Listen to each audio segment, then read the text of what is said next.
Oke semuanya ya, selamat pagi, semangat pagi, salam sehat semuanya. Semoga pagi ini diberikan kesehatan, semangat ya dalam webinar kali ini. Assalamualaikum warahmatullahi wabarakatuh, salam sejahtera buat kita semua. Baik Bapak Ibu yang saya hormati, sebelum saya mulai saya mau ucapkan terima kasih kepada Rick Guru dan Riverstone yang sudah memberikan kesempatan ini kepada saya, juga kepada panelis Ibu Wakil Rektor Universitas Wijaya Kusuma Surabaya. Salam kenal ya Ibu Dr. Endang Nurayati ya, salam kenal. Perkenalkan saya Evelyn, founder dari Travelset dan Cek Property. Jadi saat ini saya juga CEO dari PT Nabolas Teknologi Indonesia. Itu perusahaan yang saya bangun di tahun 2019. Jadi Travelset itu saya bangun 2019. Tahun 2020 kena krisis. Jadi sedangkan Cek Property saya bangun tepat di bulan Februari 2020 dan langsung masuk krisis sekitar bulan 3, bulan 4. Jadi saya masih survive sampai sekarang ya. Kebetulan saya juga staf khusus dari Ketua Umum HIPMI-Kindo. Ini Asosiasi Pengusaha Mikro Kecil Menengah seluruh Indonesia. Jadi saya sudah diskusi dengan Ketua Umumnya, Dr. Laurentius Manurung. Jadi ada salam dari beliau menegaskan bahwa organisasinya yang dipimpinnya sangat mendukung acara webinar seperti ini dan dengan topik-topik startup, mudah-mudahan bisa bersinergi antara event-event seperti ini dengan kampus ya sebagai excellence center pendidikan. Khususnya buat kepada adik-adik mahasiswa tetap semangat nih dalam bangun startupnya ya, jadi mimpi besarnya tetap semangat walaupun dalam kondisi sulit saat ini. Oke Bapak Ibu, tanpa lama lagi kita buka materinya. Saya mohon izin apabila nanti materinya dalam 1 jam belum selesai, saya minta di-extended, karena ini materinya sangat banyak sekali, tapi memang ini harus dilewati, mau nggak mau, supaya tahu nanti benang merahnya ya, benang merahnya ketahuan nanti seperti itu ya. Oke, saya share screen semuanya, terbuka langsung ya. Oke, Bapak Ibu sekalian yang saya hormati, kita mulai. Jadi, how to create startup. Jadi step by step-nya seperti apa. Nah, nanti materi saya sudah tuliskan sebenarnya supaya saya tidak terjebak dari bahasa ke bahasa. Saya sudah sampaikan di sini ada, sebentar.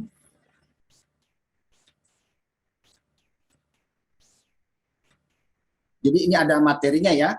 Ada materinya, saya besarin sedikit. Jadi karena ini materinya banyak sekali, jadi saya harus tulis ini. Ini adalah kombinasi antara technical dan non-technical. Jadi nanti saya akan bicara tentang startup, ya, potret startup, kemudian gimana skill full stack-nya, kemudian tentang product packaging, ya. Kemudian nanti akan ada bedah startup cepat, instan. Jadi yang dibedah itu adalah mekanisasinya, proses supaya terjadi transaksinya, seperti itu. Kita tidak bicara produk di situ, tidak bicara platformnya, tapi bicara mekanisasinya. Kemudian nanti saya akan sedikit cash flow, kemudian nanti saya akan ceritain bagaimana membuat suatu platform ya. Jadi ini skill-skill startup yang memang harus diketahui oleh adik-adik mahasiswa. Pertanyaannya gini, ketika bikin startup, kita punya uang berapa? Apakah kita bisa menggaji orang untuk bangun platform atau tidak? Itu aja pertanyaannya. Kalau tidak bisa, lakukan sendiri. Jadi memang startup ini sangat sulit sekali bangunnya ya. Seperti itu. Nah ini ada skill-skillnya, nanti akan saya perlihatkan secara cepat ya, secara cepat karena memang waktu nanti untuk insight-nya bisa nanti dalam waktu sesi tanya jawab seperti itu ya.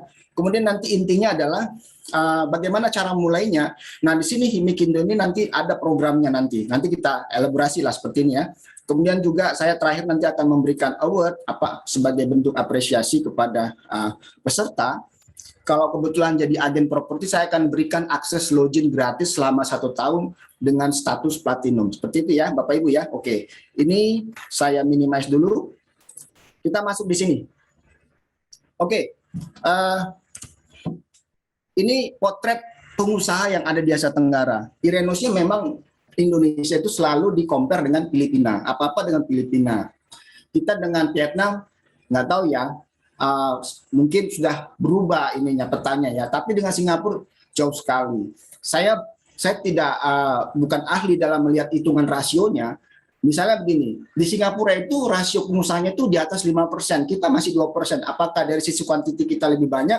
Tapi dari sisi rasio kecil, nah itu Bapak Ibu bisa lihat sendirilah seperti itu. Tapi memang sebuah negara itu memang harusnya ada rasio pengusahanya dengan penduduknya. Kira-kira seperti itu. Nah, kalau lihat dari ini data yang disusun oleh staf khusus ya, data yang dibentuk ini misalnya PDB kita 15.000 triliun, UMKM-nya itu yang 64 juta itu ini sendiri pun di kementerian itu ada 27 kementerian itu datanya beda semua loh, beda semua. Tapi ini di sini tidak ada benar, tidak ada salah. Artinya di mana UMKM itu berada itu nanti masing-masing akan punya cara dan jalannya masing-masing seperti itu ya. Jadi hanya 30% juga yang bisa mengakses perbankan. Sisanya mungkin fintech atau apa.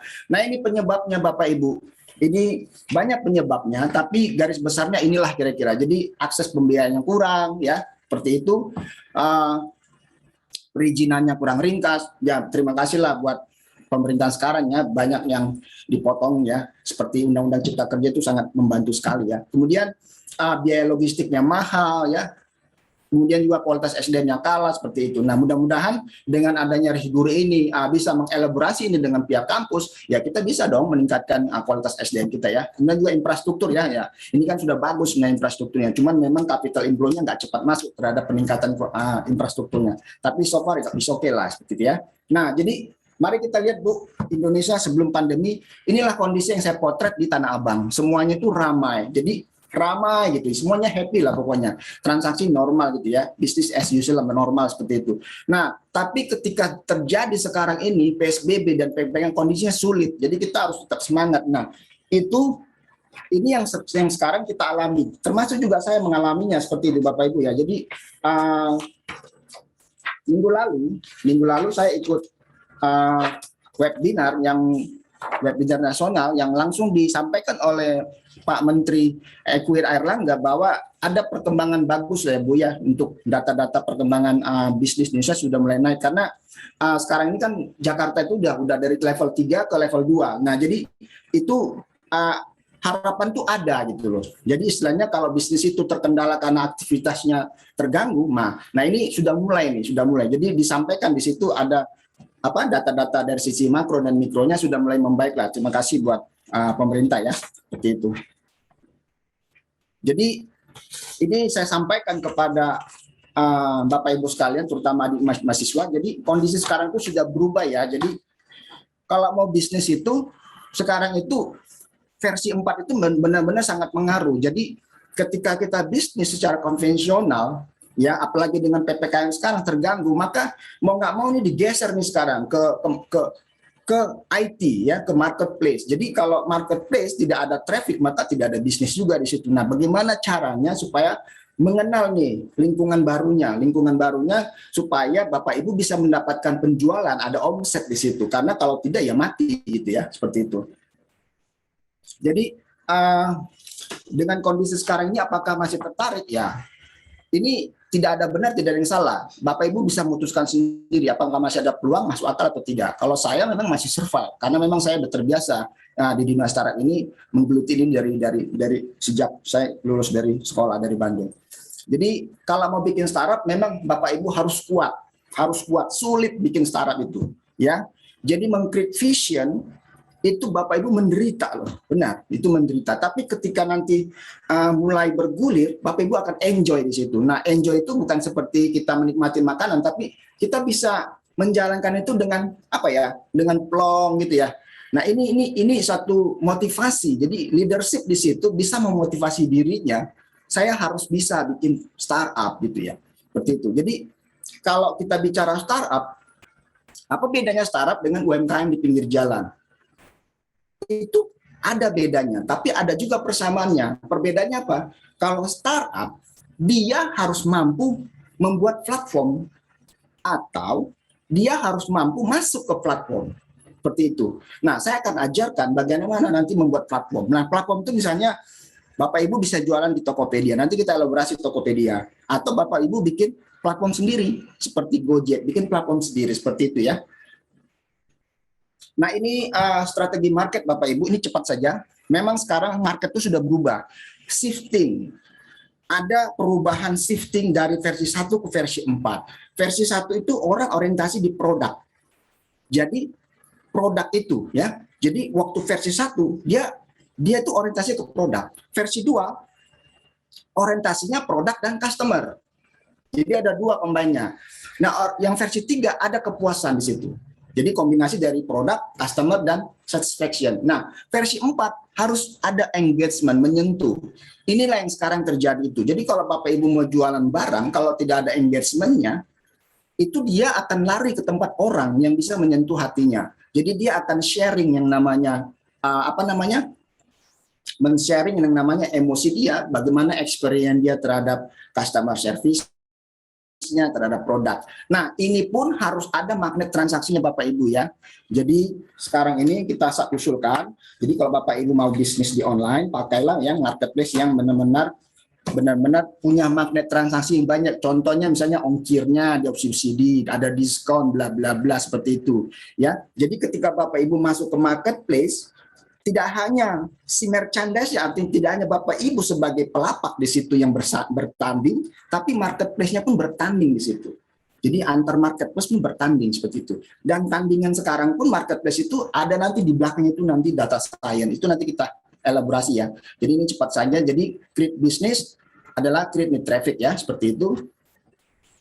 Kemudian dari list customer ke kawanan ya, kemudian dari marketplace ke marketplace ya, dari tadinya sewa toko di Tanah Abang sekarang buka di Tokopedia, Bukalapak, di Shopee, bla bla bla. Dari promotion ke evangelist seperti itu Bapak Ibu ya. Nah, ini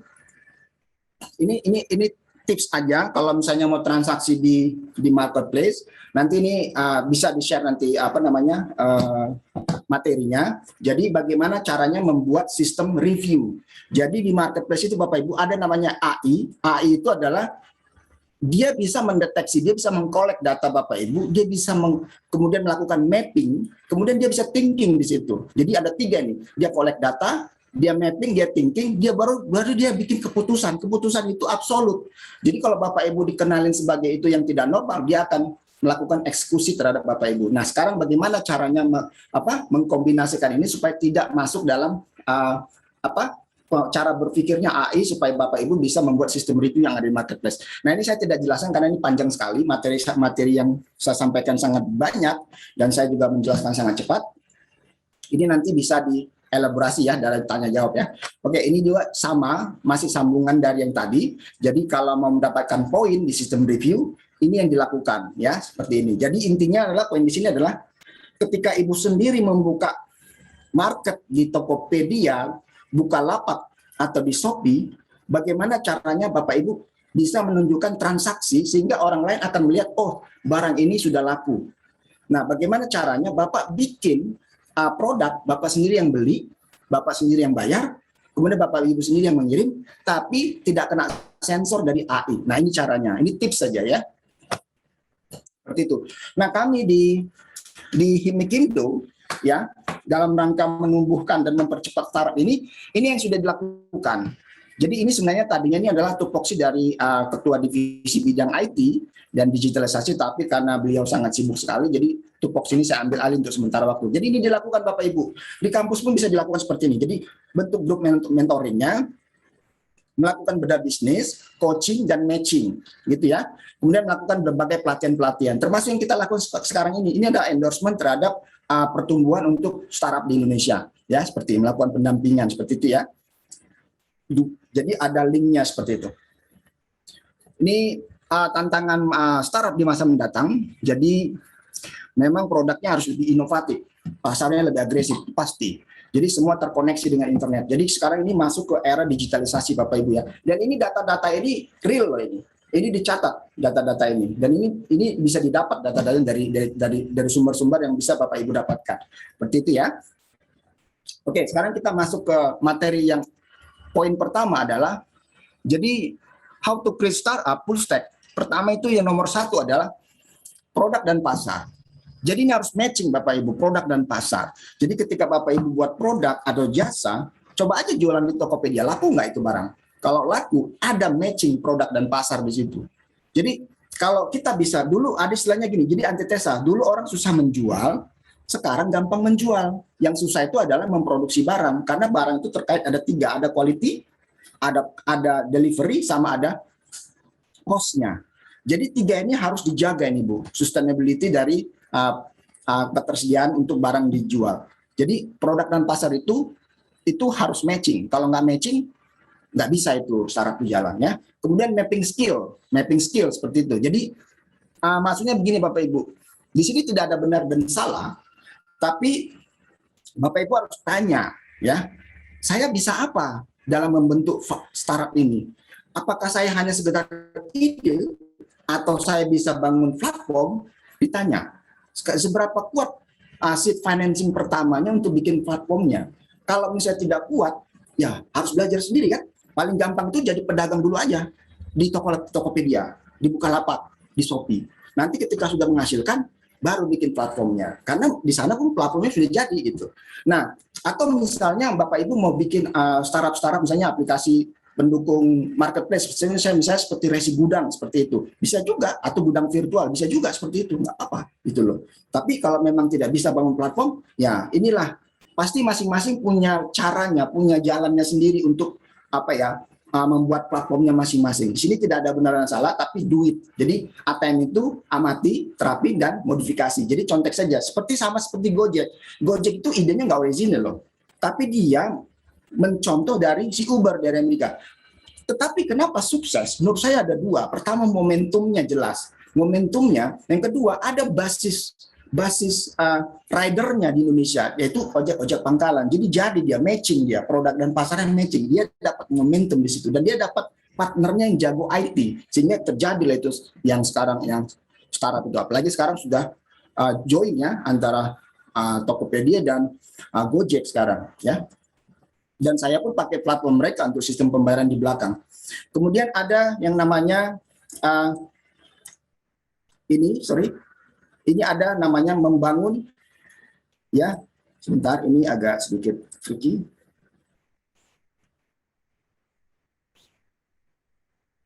Jadi ada build di sini Bu. Jadi build di situ membangun bisnisnya. Jadi ketika produk dan pasar sudah jadi, bangun bisnisnya, bangun. Jadi pertama produknya apa, deliverynya apa, itu dibangun ya, supaya terjadi transaksi di situ ya. Jadi transaksi ini kan bisa online, bisa offline. Nah, bangun bisnisnya pelan-pelan dibangun. Lama-lama pasti akan ada feel di situ. Kemudian perizinan. Jadi Bapak Ibu kalau startup harus tahu tuh exit point-nya. Jadi kalau mau dilirik investor harus legal lah, supaya orang pun nggak mau lah orang menginvestasikan uangnya di usaha-usaha yang tidak ada izinnya. Ada izinnya, gampang kok sekarang pakai OSS. Nanti kita lihat ya seperti itu, urus izinnya. Kemudian selling ini, jadi nanti ada kaitan dengan digital marketing ya. Nanti kita bahas digital marketingnya. Tapi kalau kita nggak bisa jual, ya kita mati. Jadi bagaimana cara menjual? Ada kita punya produk bagus, tapi kita nggak bisa jual, ya mati, ya. Jadi kadang-kadang dalam bisnis itu apa yang terlihat di layar itu yang dibeli orang, gitu ya. Pak, stok ini masih ada nggak? Kita balasnya 2 hari lagi. Jadi pindah ke toko sebelah, Pak, stoknya masih ada, Pak, beli aja, ya kan? Oke kakak, beli stoknya ya, ya gitu. Dia beli, gitu. Walaupun ada perbedaan harga di situ, tetap dia akan beli yang stoknya ada. Jadi siapa yang responnya paling cepat, siapa yang rajin, dia akan mendapatkan hasil. Begitu sekarang, ya. Kemudian inilah yang terakhir tuh yang namanya kita harus membangun IT-nya, inovasinya. Jadi Bapak Ibu, inilah yang saya bilang sulitnya membangun platform. Tapi kalau Bapak Ibu khususnya adik-adik mahasiswa mengerti cara bangun platform, pelan-pelan pasti akan bisa. Jadi memang harus pelan-pelan. Kalau mau cepat, ya Bapak Ibu harus terlahir sebagai anak kolong merat gitu ya. Jadi kalau ada yang mengatakan bangun startup itu mudah, itu keliru Bapak Ibu. Mudah kalau memang ada power, ada resource. Tapi ketika nggak ada resource, itu sulitnya minta ampun loh, dan menderita gitu. Tapi saya tidak mematakan semangat Bapak Ibu, tapi itu bisa dilakukan, bisa dilalui gitu yang tadi ya. Jadi harus mengembangkan produk, pengembangan pasar, pengembangan SDM, strategi masuk investor seperti apa, apakah sebagai saham, apakah sebagai hutang, seperti itu bisa. Jadi kalau orang mengatakan paling gampang investor yang paling bisa dipengaruhi ya orang tua sendiri. Jadi gini Bapak Ibu, kalau nanti Bapak Ibu presentasi ke investor, ya kan ada sekedar ide nih sebagai di atas kertas. Ada juga yang memang sudah jadi platformnya. Nah ini pasti ada beda-beda karakteristik si investor. Oke, nanti kita elaborasi seperti itu. Kemudian ini startup-startup masa depan yang saya prediksi Bapak Ibu, itu paling gampang sekarang bikin IoT Bapak Ibu. Ya, nanti akan saya elaborasi IoT itu yang terkait dengan data science, ya, data science agak sedikit teknikal. Jadi seperti IoT sekarang ini udah banyak sensor, kemudian ada capture gambar, ada OCR seperti itu. Nah ini semua terkoneksi dengan internet Bapak Ibu ya. Ini cocoknya kalau di kampus bikin alat, kemudian join dengan orang-orang marketing dan join dengan digital marketing. Jadi engineer-nya itu berkolaborasi itu.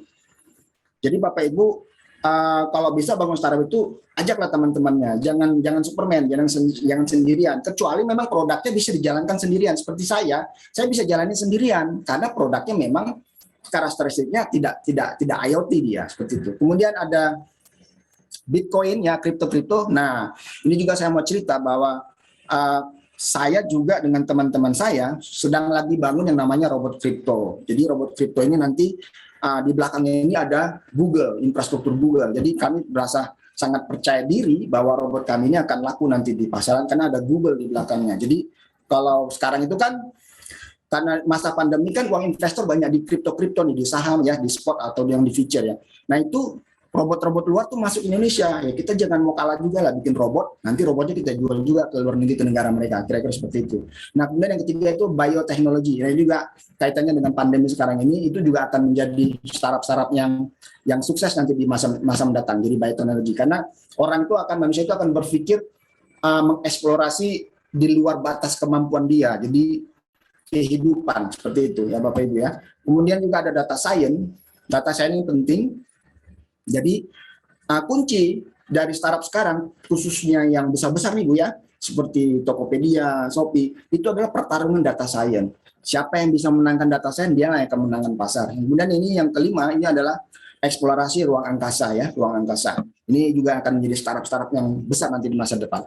Kemudian yang sekarang masih sustain itu ya, ini masih sunrise itu yang energi. Jadi energi yang terbarukan, bla bla bla segala macam.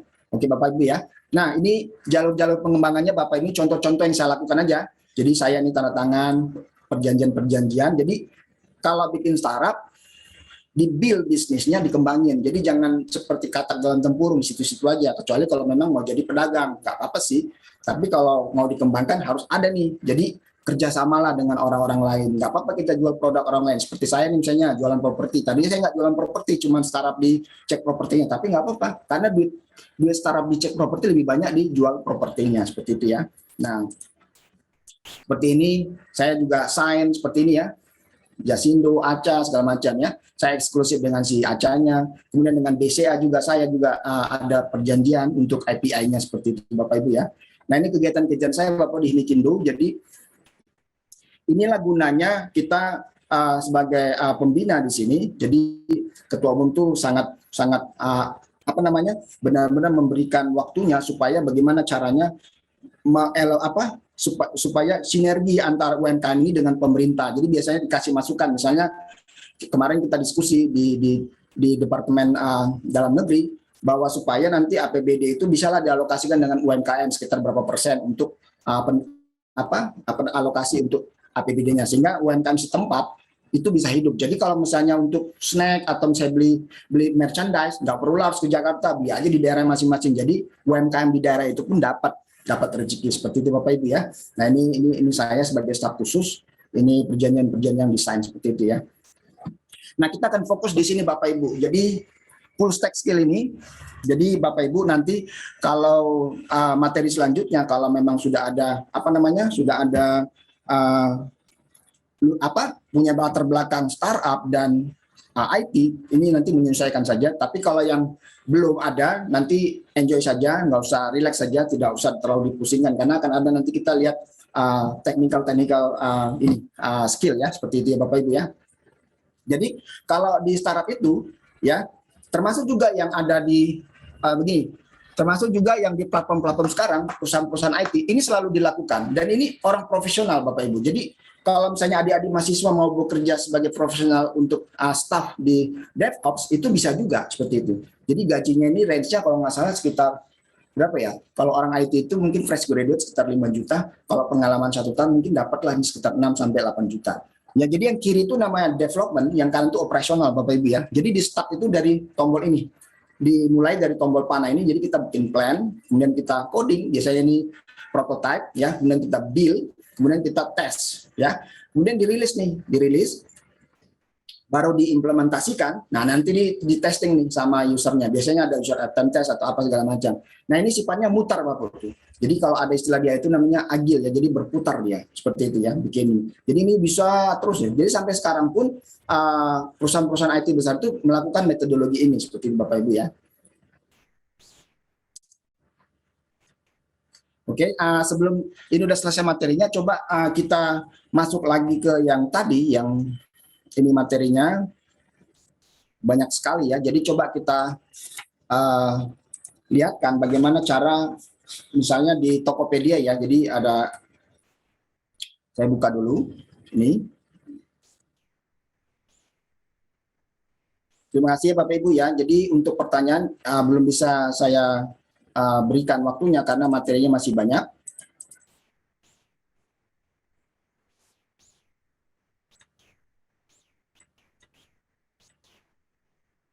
Kita buka si Tokopedia ya.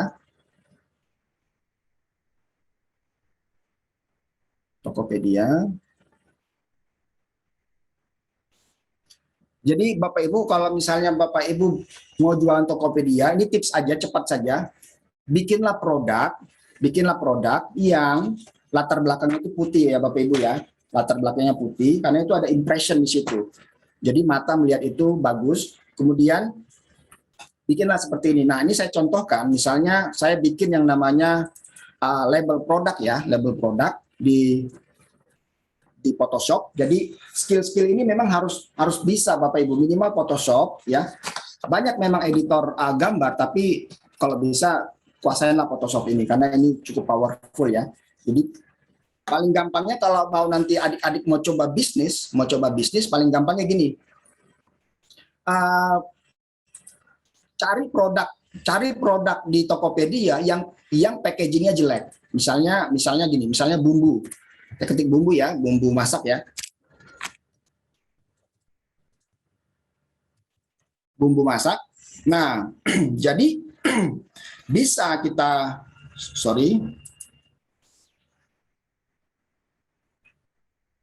ya, bentar. Jadi begini Bapak Ibu. Nah, seperti packaging begini kan kurang bagus yang ini ya. Nah, jadi Bapak Ibu compare saja harganya. Bentar ya. Ini kan packagingnya kurang bagus ya. Bapak Ibu compare harganya, beli saja harga yang terbaik dari dia, kemudian repacking lagi dengan packingan Bapak Ibu. Pasti beda nanti itu. Jadi Bapak Ibu nanti bisa dapat selisih harga, ya itu untungnya gitu. Jadi belinya dari Tokopedia, jualnya pun ke Tokopedia. Hanya gara-gara packaging kita dapat cuan. Ya, seperti ini skillnya Bu ya. Jadi saya sudah contohin di sini seperti ini. Misalnya seperti ini ya, maggot. Ini saya bikinin turis guru. Jadi gampangnya Bapak Ibu kalau misalnya kita mau bikin misalnya katakanlah bikin objek ya, misalnya seperti katakanlah yang gampang kita kasih mobil ya, bagaimana cara menempelkannya. Nah, Bapak Ibu tinggal belajar di sini. Jadi di sebelah kanan ini ada kontrol objeknya, di kiri itu ada editornya. Nah, Bapak Ibu bisa melakukan yang namanya seperti ini. Saya praktekkan yang gampangnya. Cepat saja, ini saya besarin dulu.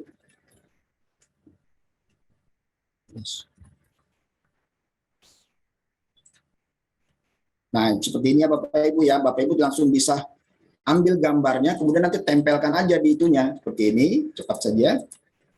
Ini saya praktekkan langsung bagaimana caranya. Nah, ini kan sudah terbentuk, tinggal diklik kanan, itu tinggal di copy, maka dia akan masuk di sini ya, di objek ini. Kemudian gimana cara menempelkan di sini? Ini tinggal diturunkan saja, diturunkan. Kemudian ininya yang layer satunya itu ditarik di sini, Bu. Jadi Bapak Ibu sudah punya yang namanya objek baru untuk membuat packaging. Seperti itu ya Bapak Ibu ya, gampang kan? Nah, misalnya ini saya ini dulu agak lambat, sorry. Seperti ini ya. Nah, ini tinggal dikontrol pakai kontrol T. Ya, ini tadi mobilnya bisa dipindah-pindahin ya seperti ini ya. bisa dipindah-pindahin. Nah, kemudian nanti ini dicetak pakai label, ya Bapak Ibu bisa jual sendiri. Seperti itu kira-kira ya skillnya. Jadi ini bagus lah. Seperti ini oke, ini saya tutup. Saya tutup ya. Kemudian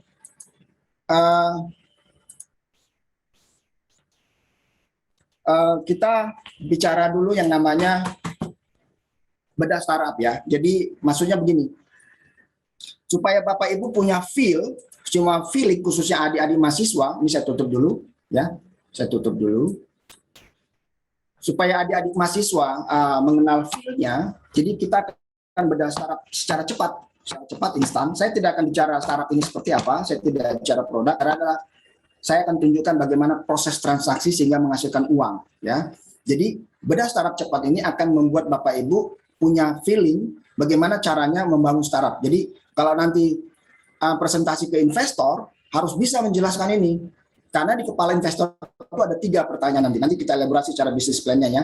Jadi ini TravelSafe itu adalah portal untuk pembelian transaksi polis perjalanan. Jadi polis perjalanannya sebenarnya asuransi perjalanan, kecelakaan, bla bla bla ya. Kita coba nanti produknya yang dari ACA ya, kita pilih. Jadi nanti ada pembayaran online, pembelian online, kemudian kita transaksikan di BCA. Seperti itu ya Bapak Ibu ya. Ini cepat saja. Saya login dulu.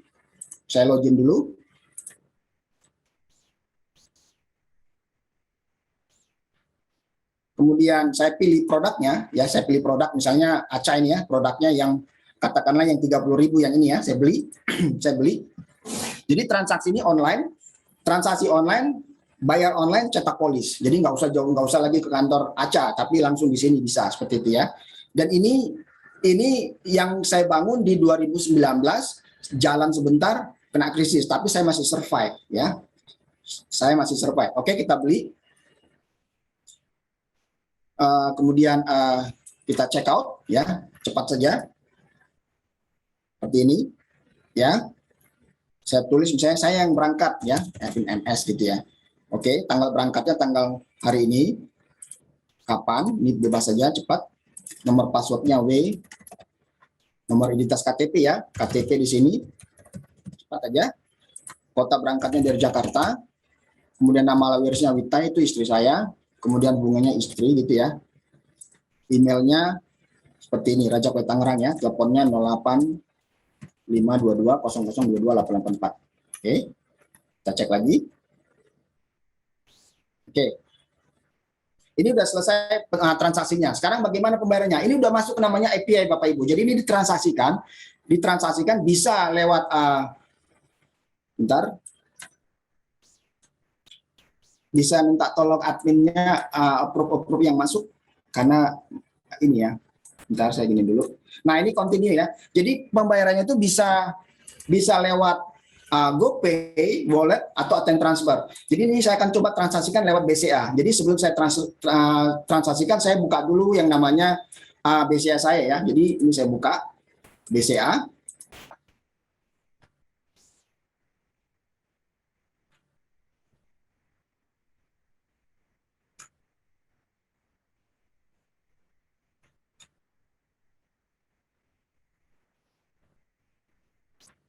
Klik BCA.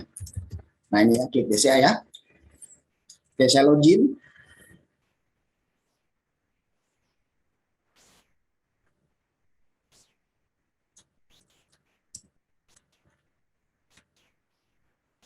Oke, jadi kalau ini kan udah terbiasa ya klik BCA ya, jadi tahu ya. Jadi akan kita lihat bagaimana proses mutasi uangnya ya Bapak Ibu ya. Jadi di sini pertama saya akan lihat dulu account statement saya ya, account statement saya di tanggal hari ini transaksi masih kosong ya, hari ini masih kosong. Nah sekarang yang ini yang ini tadi saya transaksikan ke lewat BCA ya, seperti ini 33.000. Nanti dia akan yang namanya mengenerate pembayaran ya. Jadi yang ini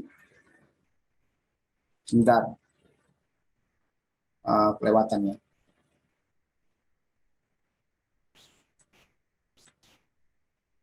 Terlewat nomornya nggak sempat saya copy.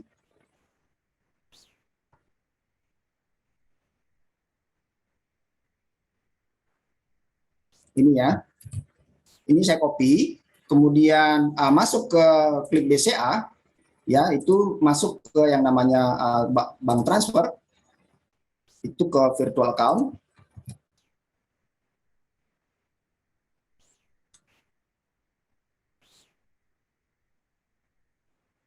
Nah, ini sudah masuk ya Bapak Ibu ya.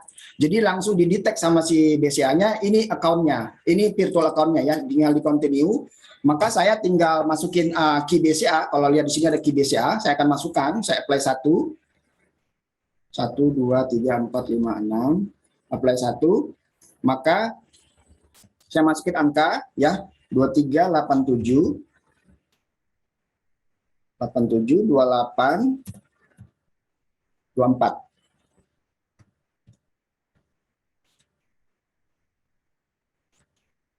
Oke, successfully. Nah, sekarang kita lihat Bapak Ibu.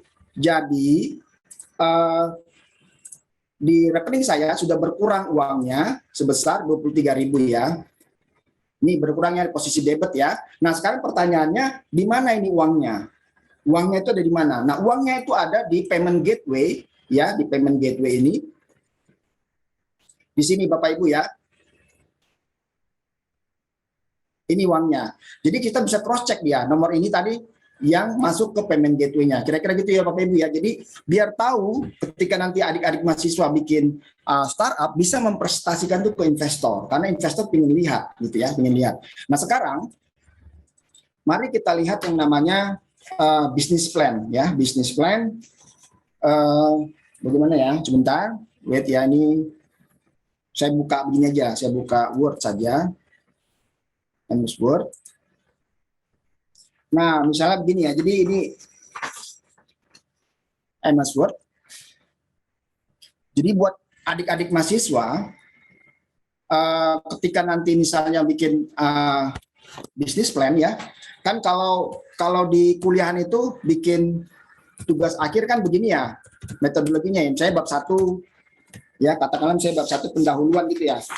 Bab 1 misalnya dahuluan gitu kan, ya kan. Bab 2 landasan teori, ya kan. Kemudian bab 5 itu kesimpulan, seperti itu kan. Nah, ini hampir sama sebenarnya. Ini saya besarin dulu ya. Ini sebenarnya hampir sama ya Bapak Ibu ya, tapi kalau bikin bisnis plan itu metodologinya hampir sama ya. Ini saya bold, kemudian saya center dulu ya. Sebentar ya, wait ya. Soalnya masuk-masuk itu orang yang mau ikut seminar. Nah, kalau bikin bisnis plan seperti ini Bapak Ibu, pertama itu langsung saja. Jadi kalau bisa sih bahasa Inggris, tapi kalau nggak bahasa Inggris juga nggak apa-apa, karena investor juga bisa aja bahasa Inggris ya. Tapi kalau investornya orang tua, ya nggak perlu lah bisnis plan lah, pokoknya uang orang tua ya uang anaknya juga sih. Jadi misalnya chapter 1, ini kita bicara langsung aja produk analisis. Ya. Itu ya. Jadi di sini Bapak Ibu cerita itu startup itu produknya apa, manfaat keunggulannya apa, siapa yang butuh produk itu dan dibuat untuk apa. Jadi itu cerita produk sini. Jadi ini cerita yang namanya manfaat produk, keunggulan, bla bla bla ya. Tulis saja. Ya, kemudian di chapter 2 masuk namanya market analysis. Ya. Jadi kalau bikin market itu nggak apa-apa di sini. Ambil aja data pembanding ya. Misalnya jumlah kredit di Indonesia dari OJK berapa? Masuk aja ke situsnya OJK. Masuk ke situs Bank Indonesia, nggak apa-apa. Sampaikan saja data-data ini. Jadi di sini ada data-data pembanding ya. Jadi investor tuh akan melihat size marketmu berapa sih? Saya tertarik nggak? Kalau size marketnya setahun cuman 1 miliar, ya investornya nggak mau. Kecuali investornya yang skala kecil saja. Tapi kalau investornya sultan semua, dia pinginnya itu skalanya itu ya 1 triliun lah gitu. Seperti misalnya Tani Hub, ya kan? Atau misalnya Flip yang memang itu size marketnya besar, dia tertarik di situ. Kalau kecil, ya sesuaikan juga target investor kita yang kecil seperti apa. Jadi harus disampaikan juga ya Bapak Ibu ya di sini ya.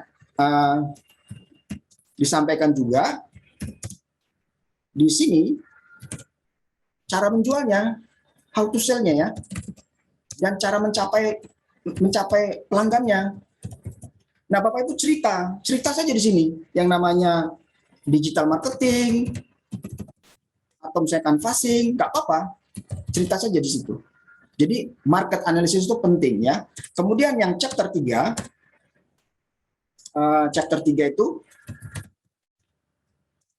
itu masuk ke yang namanya financial analysis. Ya. Analisis ya.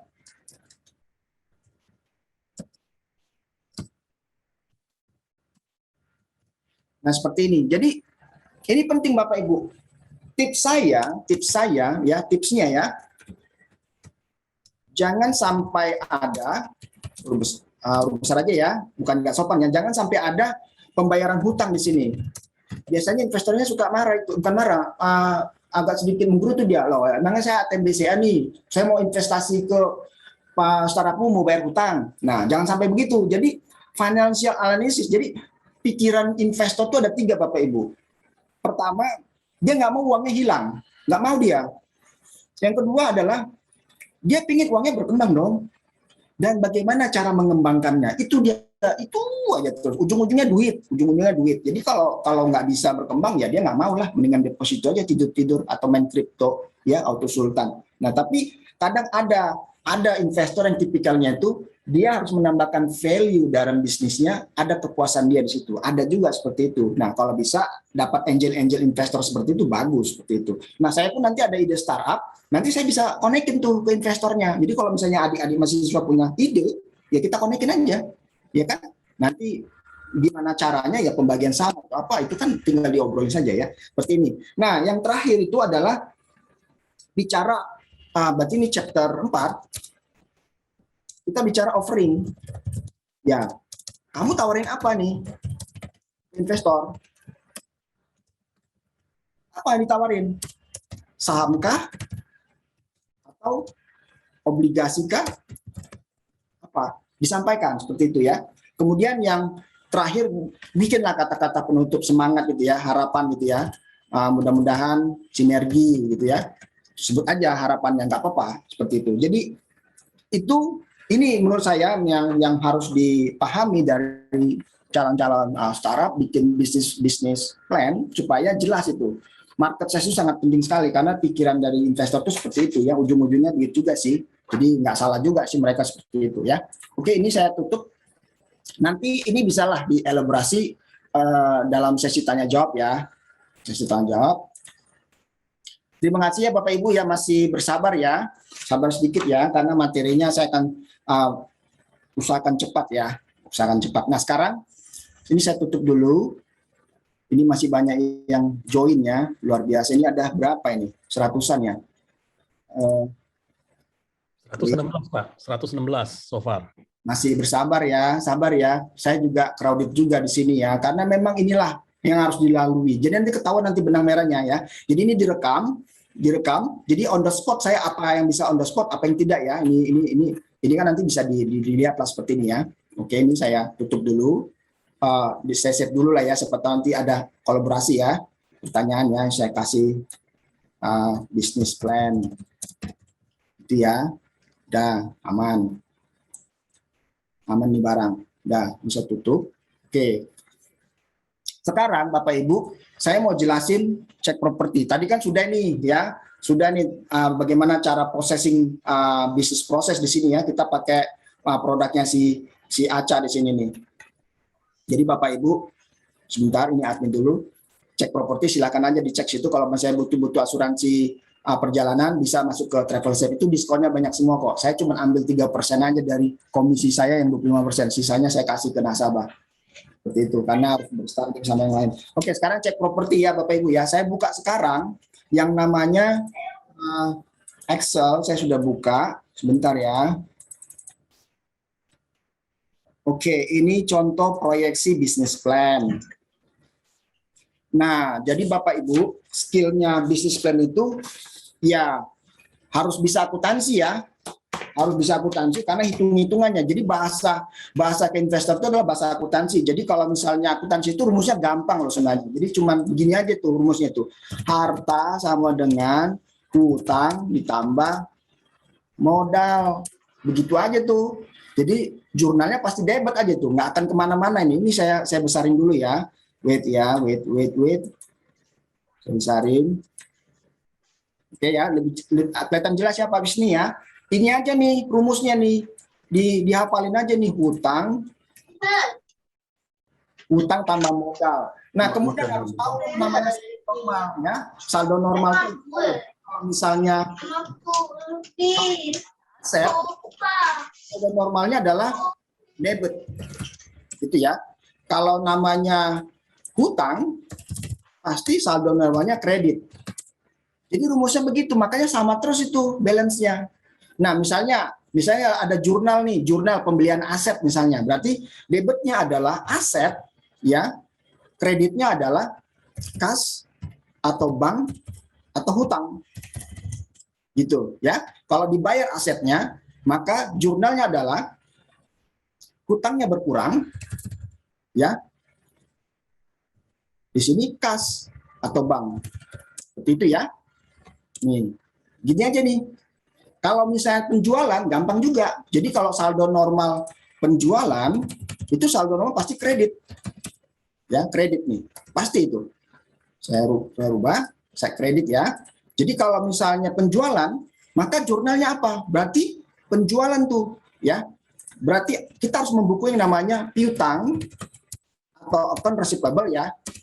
Ya. Kemudian kreditnya adalah penjualan, seperti itu ya, Bapak Ibu ya. Sebenarnya ada satu lagi sebenarnya HPP di sini ya, ada HPP namanya HPP pada inventory ya. Kalau barang dagangan seperti ini ya. Debitnya, kreditnya. Udah begitu aja Bapak Ibu. Jadi bukan saya melarang kuliah akuntansi, tapi memang itulah poinnya. Jadi kalau misalnya nanti membuat proyeksi pendapatan ini harus hafal.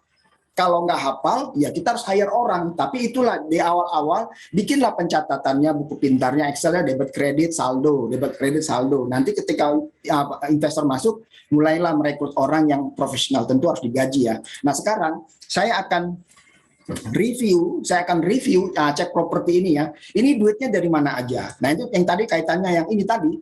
Ketika kita presentasi ke investor harus bisa menjelaskan investor kamu dapat duit dari mana aja sih? Kalau nggak bisa itu dijelaskan, sulit loh.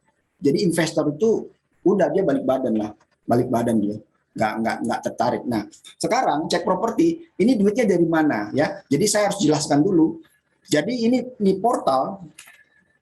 portalnya ada di mana sih? Nah ini saya jelasin nih. Jadi Bapak Ibu kalau nanti jadi startup pemula harus menguasai yang namanya chip panel. Inilah dapurnya. Jadi kalau kita lihat ini harus dikuasain nih. Kalau nggak dikuasain, nggak bisa bangun platform karena kuncinya di situ ya. Misalnya saya ingin tahu nih, jadi minta tolong kepada Bapak Ibu khususnya mahasiswa, kalau nanti ini coba-coba hacking ini, kalau tembus mohon sekali jangan dirusak ya, karena saya udah buka chip panelnya. Jadi kalau saya mau lihat itu filenya ada di mana, inilah filenya. Source programnya. Jadi ada yang namanya source program di sini ya, HTTP public ini ya. Kemudian kalau mau lihat database-nya, itu ini Bapak Ibu ya, bisa lihat di database-nya. Itu ada cek properti yang ini ya. Kalau yang untuk travel shop saya nggak bisa buka karena ada data nasabah di situ, nggak boleh ya. Tapi kalau cek properti bolehlah saya buka sedikit. Jadi kembali ke yang sini. Jadi ini uangnya dari mana? Nah, sekarang kita lihat di sini ya. Ini saya minimize. Ini saya besarin ya, saya besarin sebentar, wait. Saya besarin. Ini ya. Nah, saya besarin ya. Nah, uangnya dari mana? Uangnya pertama dari membership fee. Itu yang mana? Nah, kita lihat nih. Itu ada di sini nih, ya. Jadi ada yang namanya agen-agen. Oke, ini kita buka aja adminnya ya sebentar. Saya buka adminnya, mana ini? Guru, saya udah siapin satu folder nih biar cepat ya. Jadi nggak makan waktu. Oke, kita masuk CMS-nya adminnya. Nah, inilah startup itu. Jadi udah jeroannya ini sekarang Bapak Ibu ya. Benar-benar supaya Bapak Ibu kelihatan benang merahnya membangun platform ini. Nah, uangnya ada di mana? Uangnya ada di sini nih. Jadi ada member di sini. Jumlah membernya itu ada 967. Jadi kalau kita lihat ini ada platinum, ada free, ada silver. Nah, itu di sini tuh. Jadi kalau misalnya yang di sini ya ada di sini saya lihat nih upgrade account ya. Kalau saya klik upgrade account, ini ada uangnya nih. Nih. Jadi platinum itu bayar 100.000 per tahun, gold itu 50.000. Nah, saya kan punya data. Jadi kalau dicek properti itu ya, yang berbayar itu rata-rata 45%. Jadi 45% dikali dengan 100.000 ya, itu campur ya. Saya anggap gini aja deh, gampangnya biar fair, 100.000 ditambah dengan 75.000 ya, dikali 967. Nih.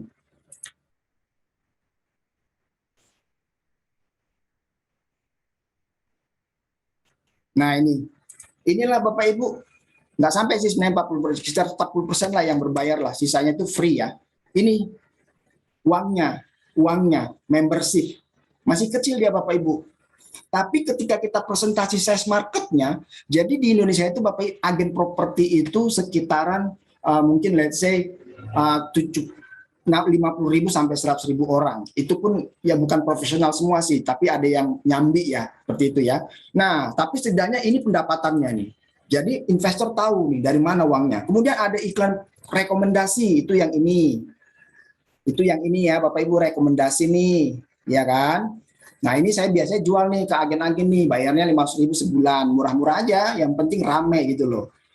Nah, kemudian ada juga yang namanya iklan populer, itu ini. Ya, ini bayar nih semua nih. Biasanya agen-agen yang mengageni produk ini bayar. Biasanya teman-teman saya juga sih dari beberapa company property agent ya. Kadang-kadang kalau udah lewat batas 1 bulan ya udah biarinlah, toh masih belum ada yang datang baru, ya udah kamu di situ aja, nggak apa-apa, gratis. Kemudian iklan pilihan tuh yang ini nih. Ya, ini bayar semua nih. Kemudian banner. Nah, ini banner, ada bannernya nih Bapak Ibu nih. Kita lihat bannernya ya. Ini banner nih, ya, banner ya, seperti itu. Nah, kemudian ada juga nih donasi. Nah, saya donasi dapat juga. Jadi uangnya turun dari langit seperti itu ya. Tapi kalau di properti ya Bapak Ibu ya, uang yang paling banyak tuh di sini nih. Ini paling banyak nih. Mungkin kalau teman-teman properti ada yang join di sini, itu komisi sellingnya itu jadi properti ada dua, selling sama listing. Komisinya itu rata-rata 2,5% sampai 3%. Paling mentok itu ya mungkin 2% lah ya, 2%. Belum lagi closing fee, jalan-jalannya segala macam. Nah, ini saya juga jualan nih, tapi nggak terlalu bagus jualan saya karena juga masa pandemi ya. Nah, ini juga ada nih Bapak Ibu. Jadi ketahuan nih. Tulis aja di sini gajinya berapa seperti itu ya. Nanti ketahuan. Seperti itu ya. Nah, ini harus disampaikan nih ke investor seperti itu ya. Nah, kemudian kalau mau bikin bisnis plan, ini juga saya sudah siapkan. Ini contohnya nih ya, bikin proyeksi. Contohnya bisnis plan. Jadi kalau nanti presentasi ke investor, jabarinlah selama 12 bulan sehingga nanti akan ketahuan tuh sama investor. Kalau saya injek dana 1 miliar, kira-kira uangnya kemana aja ya? Kan pertanyaan gitu ya, uangnya kemana aja tuh? Nah, jadi harus dijabarin tuh. Nah, di sini yang saya bilang tadi, jangan sampai di sini nih, misalnya saya rubah ya.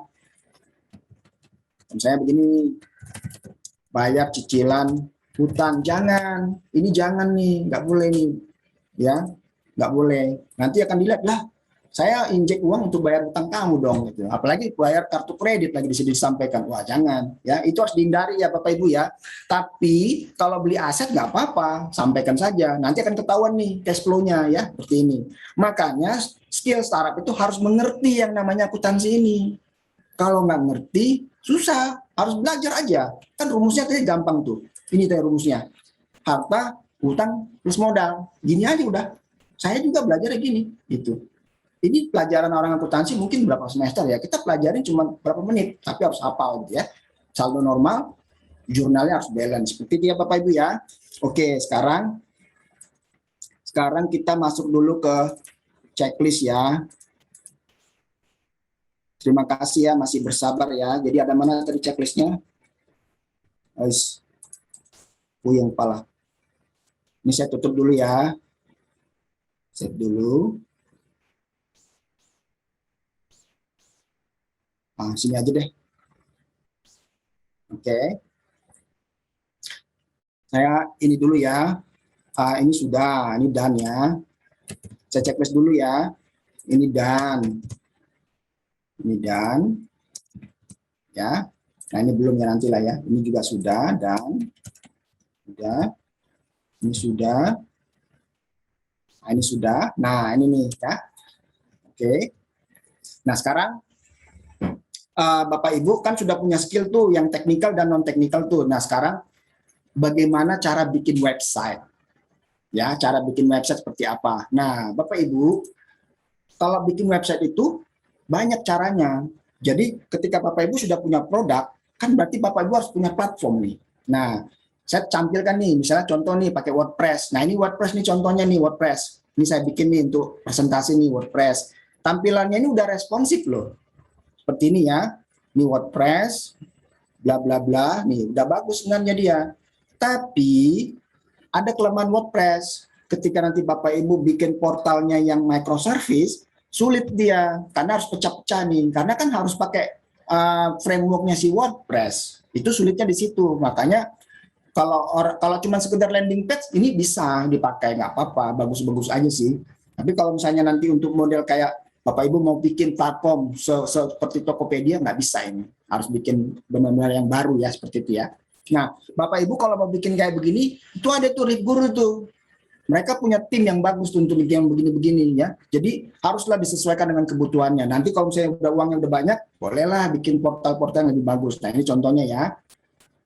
Atau misalnya kita bikin website website generator Google. Website generator ini saya tunjukin nih ya. Misalnya nih, saya bikin landing page Google nih, ya. Nah, ini juga udah bagus, ya. Misalnya produknya anti baja nih, ya, seperti ini. Ini cuma sekedar landing page udah bagus nih, tuh, seperti ini. Nanti tinggal didesain, nah, jadi desainnya harus bagus ya, harus bagus lah. Nah, ini juga bisa langsung diklik nih ke Tokopedia nih. Jadi kalau misalnya ini diklik ke Tokopedia, dia langsung nih. Jadi anggaplah bahwa website ini adalah funnelingnya, kemudian magnet transaksinya ada di sini nih, di marketplace ini nih, karena di sini ada ongkir, ada diskon, ada bla bla gitu ya, seperti itu ya. Nah, ini bisa dipakai nih. Contoh misalnya juga nih, ada websitenya si apartemen. Nah, biasanya saya juga jualan di sini nih, jualan juga saya di sini. Saya bikin aja gitu. Jadi saya jualan di Cek Properti juga, saya juga bikin website begini ya, seperti ini ya. Ini kan lumayan lah, gratis. Ya kan, untuk tahap pemula bagus lah gini-gini. Ya, seperti ini ya. Nah, yang penting adalah kontak personnya bisa dihubungin tuh. Jangan nanti udah WhatsApp-nya udah ada, tapi pas dihubungin nggak bisa dihubungin tuh nomornya. Nah, itu fatal, seperti itu ya.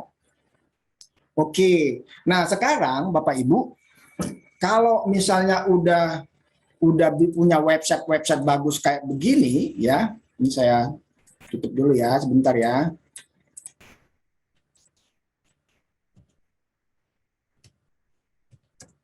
Kalau sudah punya website bagus, punya website kayak begini bagus-bagus gitu ya. Nah sekarang bagaimana caranya Bapak Ibu mempromosikan websitenya, ya kan? Karena itu penting kan, harus bisa jualan tuh, karena ujung-ujungnya duit gitu ya. Investor akan nanya, kamu punya jualan udah berapa sekarang gitu ya. Nah, jadi Bapak Ibu harus punya skill yang namanya digital marketing ya. Nah, digital marketing itu skillnya apa aja? Sebenarnya nggak banyak sih, tapi memang banyak lah. Ini saya contohin, misalnya ada beberapa saja ya. Jadi contoh misalnya begini nih, Bapak Ibu harus bisa mengenal yang namanya media sosial ya, kemudian iklan. Nanti untuk media sosial nanti bisa lah nanti kita tanyalah evaluasi ditanya jawab ya. Nah, skill yang pertama itu ya Bapak Ibu harus bisa mendesain iklan. Jadi kalau punya budget, iklanlah di Google ya, seperti itu ya. Jadi saya akan kasih tipsnya, misalnya begini.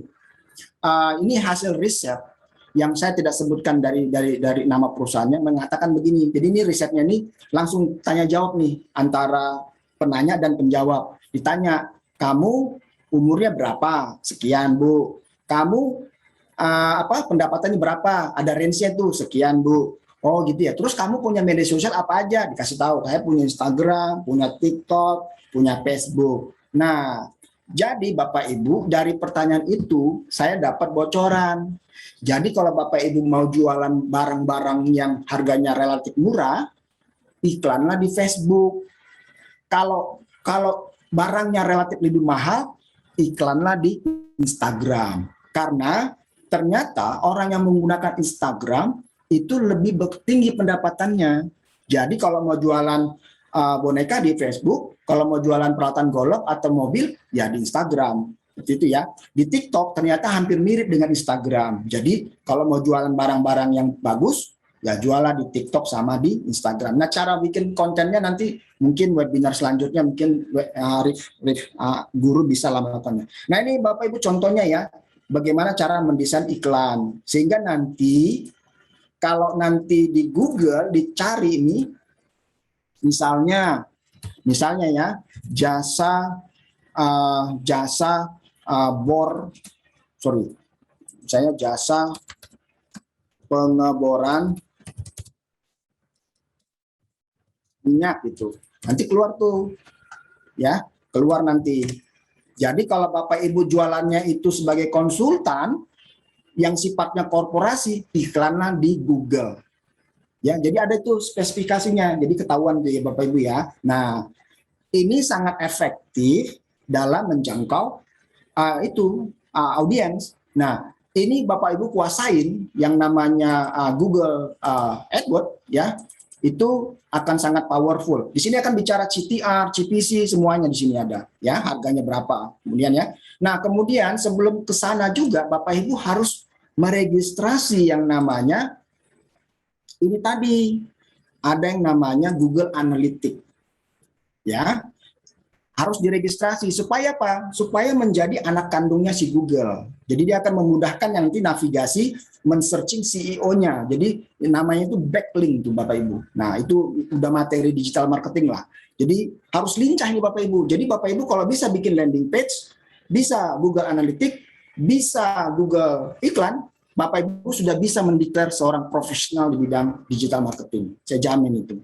Saya jamin. Dan itu gajinya lumayan loh sekarang. Gitu. Jadi harus paham ya. Misalnya seperti saya nih, bikin kayak begini nih ya. Saya bikin nih, ini ID-nya, kan ada tuh. Nah, ID ini ditanam di halaman bawah footer ya di platformnya supaya Google mudah melakukan tracing. Jadi setiap hari tuh botnya si Google melakukan tracing tuh ke halaman-halaman website. Setiap hari dia update seperti itu. Kalau mau ngelihat kualitas website Bapak Ibu bisa menggunakan yang namanya alexa.com, itu bisa. Jadi ingin tahu trafficnya seperti apa itu bisa seperti itu. Tapi dengan 3 skill ini ya bisa bikin landing page ya, analytics sama Google AdWords ini itu Bapak Ibu sudah bisalah seorang yang marketing digital ya, bisa juga sebagai job nanti itu. Oke. Nah, ini sekarang saya masuk lagi ke ini ya. Berarti ini sudah ya, dan nah ini dan ya bisa juga pakai Canva ya untuk ngedit ini ya, ngedit foto ya. Oke, sekarang Bapak Ibu coba kita lihat yang namanya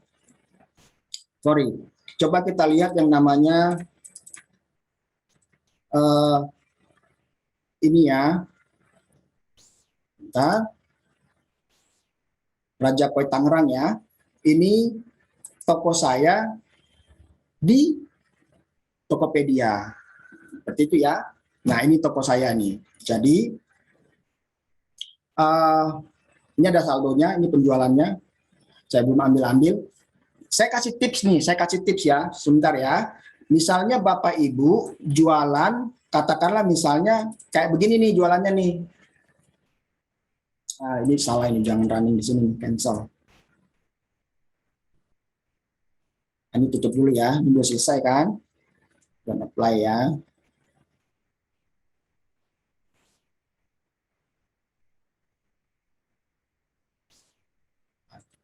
Sama. Ini open with.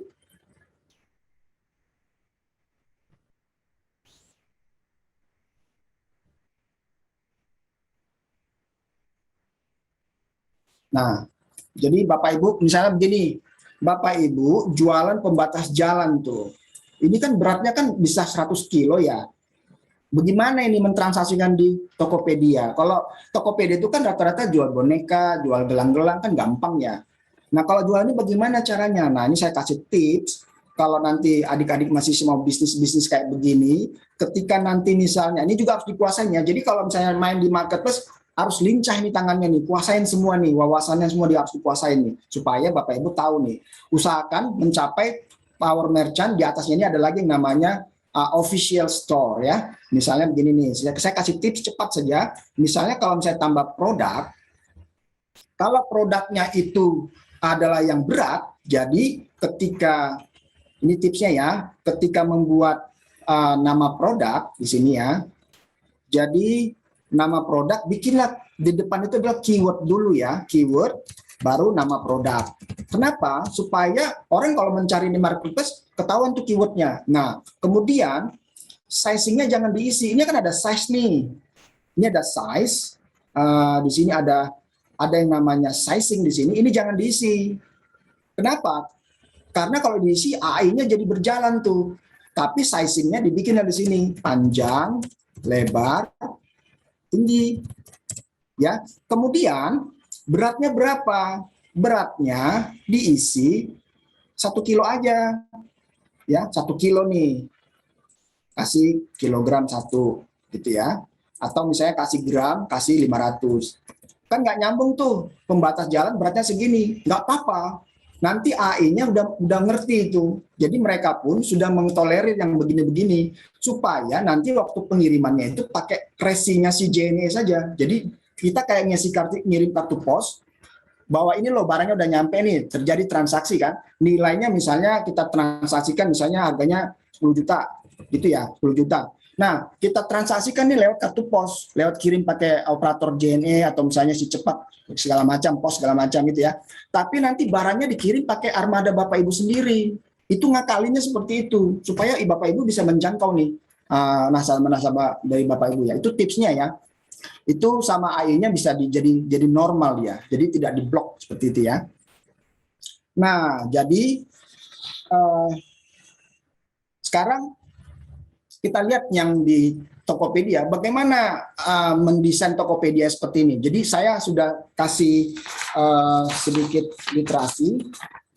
Jadi desain Tokopedia ini kalau Bapak Ibu mungkin platform ya khususnya adik-adik mahasiswa harus bisa merancang nih, harus bisa merancang platformnya. Gampangnya begini, saya akan tunjukkan di sini. Saya akan tunjukkan bagaimana cara merancang yang namanya desain database atau misalnya arsitekturnya. Misalnya di Tokopedia itu kan ada yang namanya, misalnya ya, contoh ya, misalnya di sini ada namanya pembeli nih. Pembeli, di sini ada namanya penjual. Bagaimana cara mengkonekkan pembeli dan penjual? Nah, desainnya kayak begini nih, ya. Jadi ini nggak akan lari nih desainnya seperti itu. Tokopedia, Shopee ataupun Bukalapak. Jadi ada yang namanya di sini penghubungnya itu adalah sales. Ya, sales di sini, sales order. Saya kasih gini, sales order ya. Di sini saya kasih sales order. Dia punya anak yang namanya sales order item. Jadi relasinya kalau di sini ada namanya, saya ubah di sini. Sebentar ya. Ini tertutup sih menunya ya. Udahlah, nggak apa-apa, kita skip aja ya. Jadi kalau mendesain itu, Bapak Ibu, kalau sales order item itu ID-nya adalah sales order, maka ID-nya bapaknya harus dikenalin di anaknya supaya nyambung ya, Bapak Ibu ya. Kemudian dari sales order masuk ke yang namanya delivery ya, delivery. Jadi ini ada delivery, ini ada itemnya juga nih. Jadi di sini ada namanya delivery, di sini ada item delivery-nya ya. Itu ya. Jadi nanti dari sini akan masuk ke database-nya. Kemudian dari delivery masuk ke namanya ke payment. Kemudian di sini ada namanya payment item juga ya. Nah, biasanya desainnya itu relasinya one to many. Jadi kalau misalnya delivery biasanya ada di sini namanya schedule. Di sini juga bisa ditambah nih schedule nih. Jadi ada yang namanya sebentar.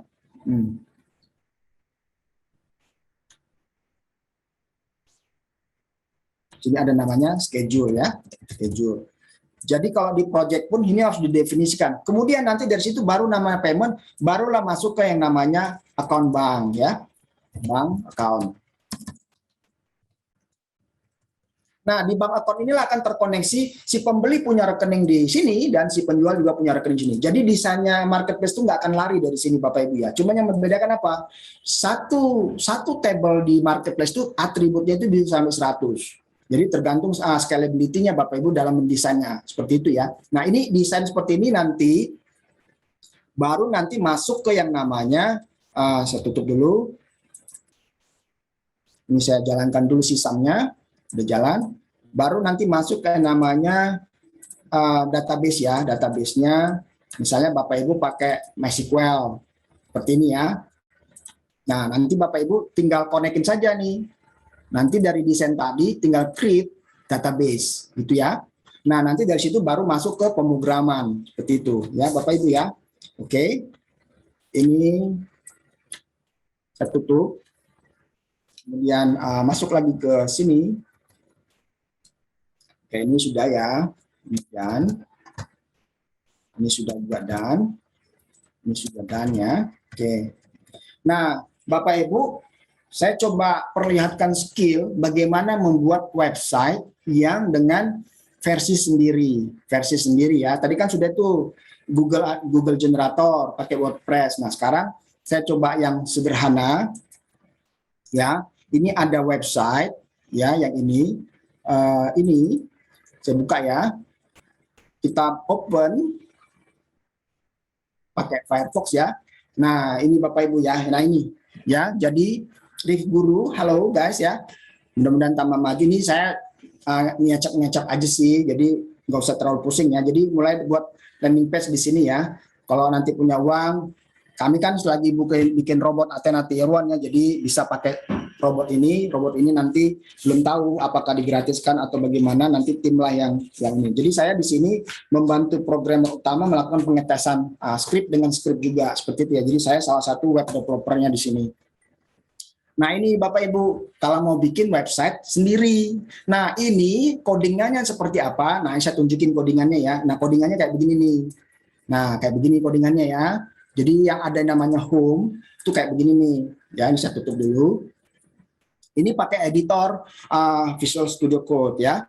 Nah, jadi belajar tuh nanti di sini nih. Guru nanti punya kelas nih. Jadi ada tag head ya, tipenya HTML, tag body seperti itu ya. Jadi misalnya seperti kayak misalnya ini nih ya. Yang warna merah ini kita mau rubah jadi warna hitam, warna biru bisa. Jadi itu ada yang namanya inline CSS. Yang ini kan, yang merah ini kita rubah nih jadi biru nih, ya nggak apa-apa, tinggal diginin aja nih. Ya, titik 2, nanti keluar tuh biru, seperti itu ya. Nanti berubah sendiri dia.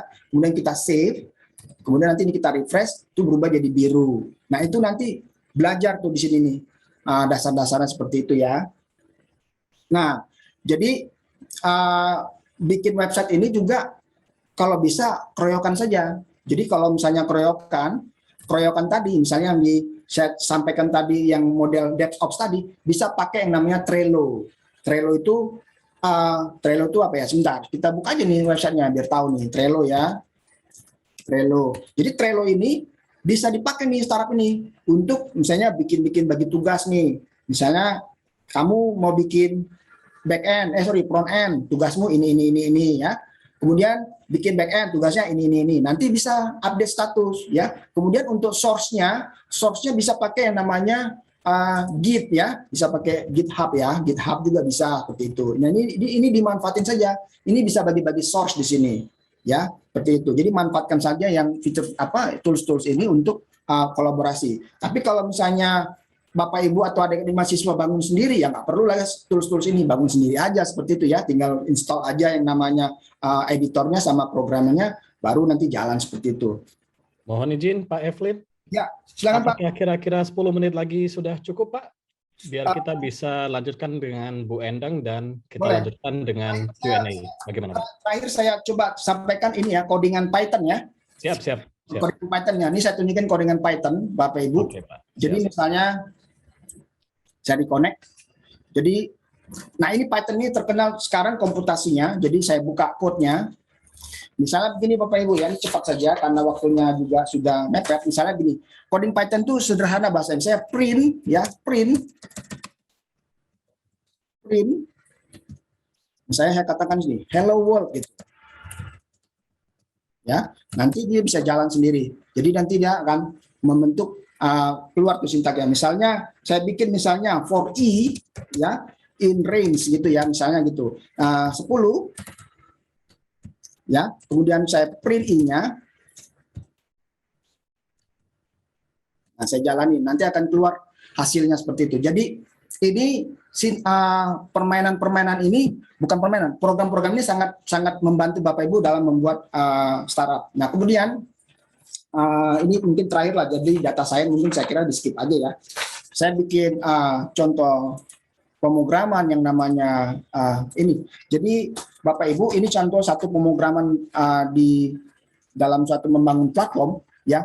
Jadi ini untuk menjelaskannya memang agak panjang ya, tapi begini. Jadi saya mau bikin data ke database Google ya dengan menggunakan program ini. Jadi membaca algoritma seperti ini. Saya perintahkan robot, robot kamu bikin satu data di Google. Nah, sama Google dia akan bilang, kamu boleh aja bikin data, tapi kamu harus otorisasi. Nah, otorisasi itulah yang harus di-define di sini. Jadi kalau ini kita jalankan ya, ini misalnya Firebase, ini kita minimize saja, ini kita minimize. Kalau ini saya jalankan, maka programnya akan jadi. Jadi seperti ini. Ya, saya running, run, nanti di sini akan muncul datanya, ya, seperti ini. Sabar sedikit, run. Jadi real time database. Inilah yang membuat kami, ini data sudah masuk nih. Inilah yang membuat kami sangat yakin dalam membuat yang namanya Athena Tier 1 bisa unggul nantinya, karena di belakang kami itu ada Google. Jadi Athena Tier 1 ini mampu mengekstrak data dan mampu mengumpulkan data-data dari banyak sumber untuk bisa dianalisa menjadi robotnya lebih pintar. Jadi keunggulan kami adalah dari sisi scalability, kami menggunakan infrastruktur Google, dari sisi network juga kami menggunakan Google, dan juga dari sisi security juga menggunakan network dari Google. Jadi itu Pak Wisnu dulu. Jadi sebelum saya, sebenarnya masih ada sih data science sih kalau nanti bisa dielaborasi, tapi karena ini waktunya memang terbatas, jadi mudah-mudahan Bapak Ibu khususnya adik-adik mahasiswa ya bisa melihat big picture-nya, bisa melihat skill-nya. Jadi akan ketahuan di mana sebenarnya Bapak Ibu adik-adik mahasiswa ini bisa membuat platform itu. Jadi usahakanlah bikin platform itu jangan sendirian tapi kerjasama dengan teman-temannya seperti itu ya. Nah, yang terakhir sebenarnya ini yang penting Pak Wisnu. Mohon izin Pak Wisnu bisa extended 10 menit ya. Siap. Jadi ini aja mungkin Pak. Ya, siap. Ya, jadi kami punya program di Himikindo ya, di Himikindo. Sekarang pertanyaannya adalah bagaimana Bapak Ibu bisa memulai ini semua ya? Bisa memulai ini semua karena Bapak Ibu nanti kalau misalnya mau mulai ini semua, kami punya program ya. Jadi Himikindo itu sudah bekerja sama dengan banyak pihak ya. Dalam hal ini misalnya kami kerjasama dengan BRI ya, jadi sudah ada MOU antara BRI dengan Himikindo ya.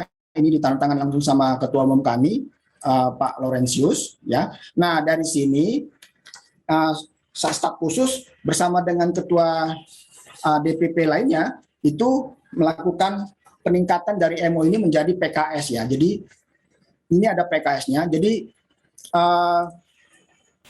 ini juga jadi skill untuk Bapak Ibu yang mau jadi startup, mengerti juga soal hukum ya. Jadi kata-kata hukum itu juga dipelajarin juga bagaimana membuat perjanjian-perjanjian. Jadi di sini ini tim khusus dengan beberapa ketua DPD membuat yang namanya drafting ini. Jadi saya memang lebih banyak memang yang melakukan ini drafting ini. Jadi di sini ada yang namanya program entrepreneurship dan pengembangan UMKM ya. Jadi syaratnya memang harus jadi anggota dulu. Yang kedua, nanti bisa nih mengakses dana KUR yang ada dari BRI. Caranya ya pertama jadi anggota, kemudian dilakukan pelatihan, nanti pihak mereka menilai, oh ternyata UMKM ini layak untuk diberikan akses pendanaan. Nanti seperti itu ya. Ada nanti nih program-programnya. Jadi ini bisa didapatkan. Nah, bagaimana caranya? Caranya jadi begini Bapak Ibu ya. Jadi kami punya portal, sebentar.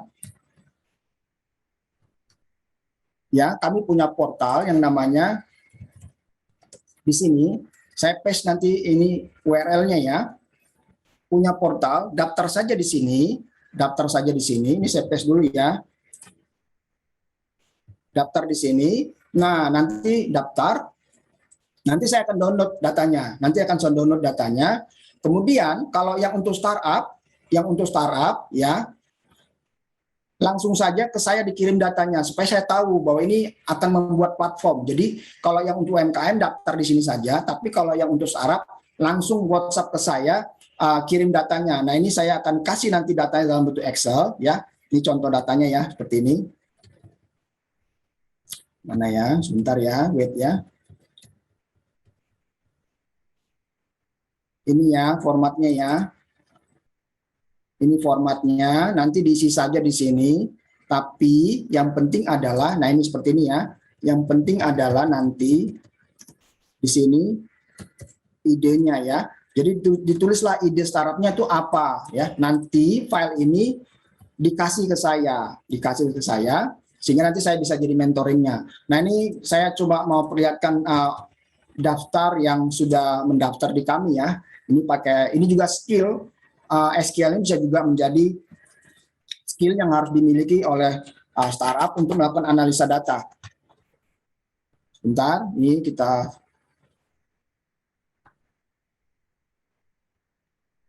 ini dulu ya, sabar ya.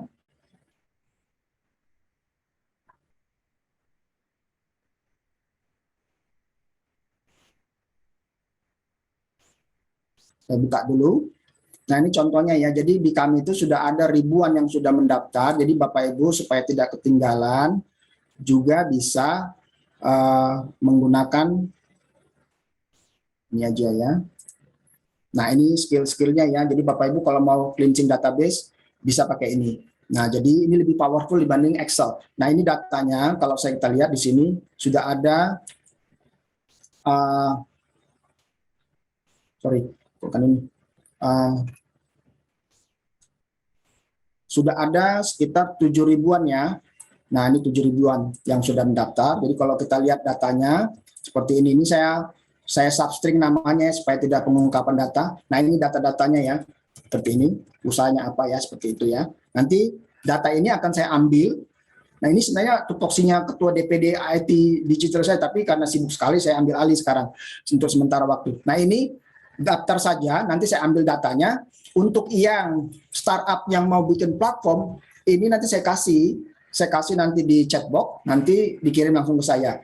Itu Pak Wisnu, satu lagi saya mau ngasih reward, boleh Pak Wisnu? Terakhir. Siap.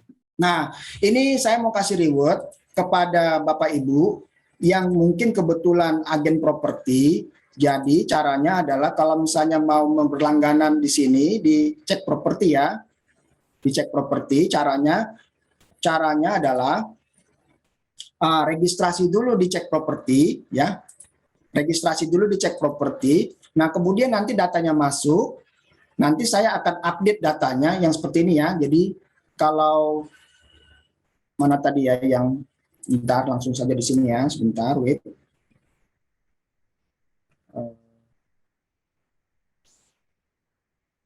Nanti datanya setelah masuk, akan teregistrasi sebagai free. Nah, supaya saya tahu bahwa ini adalah apresiasi buat Bapak Ibu yang kebetulan jadi agen properti, maka ini ada saya bikin Excel ya, Excel di sini. Excel di, bentar ya. Wait. Kok nggak kelihatan ya? Nah ini ya, ini ada Excel. Nah ini ada apresiasi. Ibu tuliskan saja, misalnya nih, alamat emailnya apa. Nanti saya kasih status nih, sudah dikasih jadi status platinum seperti itu ya. Ini saya copy, saya taruh di chatbox ya. Ini, kemudian juga saya akan kirim nanti data Excel-nya. Kira-kira begitu Pak Wisnu ya. Jadi ini kan lumayan nih, gratis 1 tahun, bayar 100.000, itu free 1 tahun mulai dari bulan Oktober. Demikian Pak Wisnu, saya berharap mudah-mudahan materi ini bisa memberikan gambaran kepada kita semua. Maju terus UMKM Indonesia, maju terus startup digital Indonesia, khususnya buat adik-adik mahasiswa ya. Maju terus ya dan kampus ya. Terima kasih, hatur nuhun. Arigatou gozaimasu, hatur nuhun ya.